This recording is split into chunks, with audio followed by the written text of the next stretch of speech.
Keterlibatan CIA. Central Intelligence Agency CIA atau Badan Intelijen Luar Negeri Amerika Serikat atau AS diduga terlibat dalam pergantian kekuasaan Indonesia pada tahun 1965, yaitu peristiwa gerakan 30 September G30 SPKI. Sejak sebelum G30 SPKI, AS telah memberikan bantuan kepada Angkatan Darat untuk menjalankan program operasi karya militer sipil.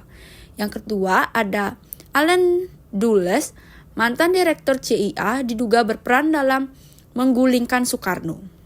Yang kedua ada bertemunya kepentingan Inggris dan Amerika Serikat. Versi ini mensinyalir bahwa G30S adalah pertemuan rencana Inggris dan Amerika Serikat. Inggris berkeinginan agar sikap konfrontatif Soekarno terhadap Malaysia bisa diakhiri dengan pengulingan kekuasaannya. Sedangkan Amerika Serikat menginginkan Indonesia terbebas dari komunisme. Greg Paul Green, penulis buku The Genesis of Confrontation, Malaysia, Brunei, dan Indonesia tahun 1945 sampai 1965, percaya pada asumsi bahwa G30S adalah sebuah pertemuan kepentingan Inggris dan Amerika Serikat.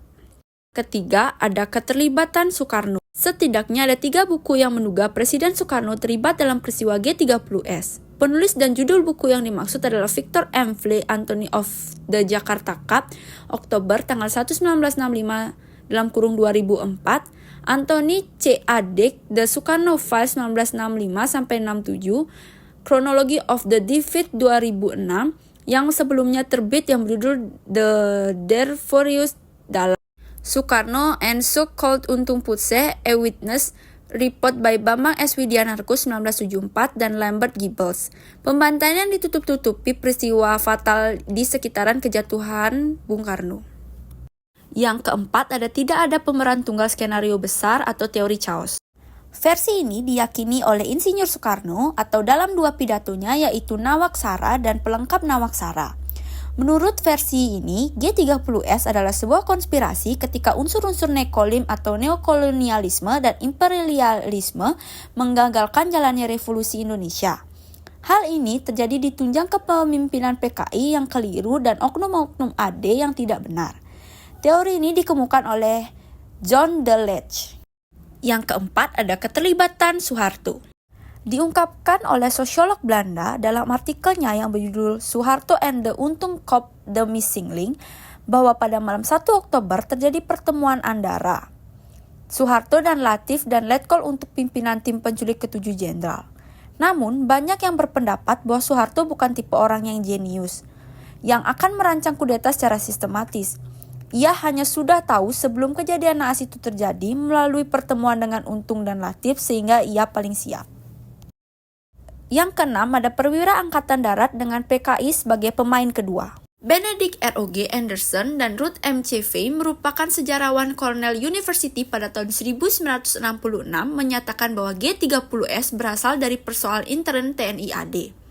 Mereka mengemukakan dalam Preliminary Analysis of October 1965, COP in Indonesia atau yang lebih dikenal sebagai Cornell Paper 1971, beberapa perwira TNI AD dari Kodam 4 di Ponorogo kesal melihat para jenderal hidup berfoya-foya di Jakarta. Para perwira dari Jawa Tengah itu kemudian mengajak Angkatan Udara Republik Indonesia atau AURD dan PKI dalam menjalankan operasinya. Versi ini agak lemah karena faktanya Brigjen Supargio dan berasal dari Kodam Siliangi. Demikian pula dengan Mayor Udara Sujono. Walaupun memang Untung dan Latif dari Kodam 4 di Ponorogo, versi ini kemudian ditengahi oleh Harold Crowe dalam The Army and Politics 1978 yang menolak Cornell Paper dengan mengatakan bahwa inisiatif awal gerakan timbul dari tubuh TNI AD. Sedangkan PKI bertindak sebagai pemain kedua dengan mengacu pada keterlibatan Esjam Kamaruzaman dan Pono dari Biro Khusus PKI. Dalam gerakan 30 September adalah PKI. Tokoh-tokoh PKI adalah penanggung jawab peristiwa kudeta dengan memperalat unsur-unsur tentara. Dasarnya adalah serangkaian kejadian dan aksi yang dilancarkan PKI pada kurun waktu 1959 sampai 1965. Dasar lainnya adalah beberapa perlawanan bersenjata yang dilakukan oleh kelompok yang menamakan diri CCPKI sempat terjadi di Blitar Selatan Grobogan dan Klaten setelah G30 SPKI dinyatakan oleh penguasa de facto saat itu sebagai pelaku di balik gerakan 30 September 1965. Akibatnya, PKI dibubarkan dan dinyatakan sebagai organisasi terlarang.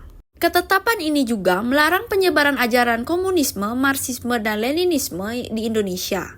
Selanjutnya, anggota PKI dan berbagai organisasi yang dianggap berafiliasi dengan kelompok komunis mengalami diskriminasi dan penindasan karena dianggap turut mengetahui dan bertanggung jawab atas peristiwa pada malam 30 September 1965.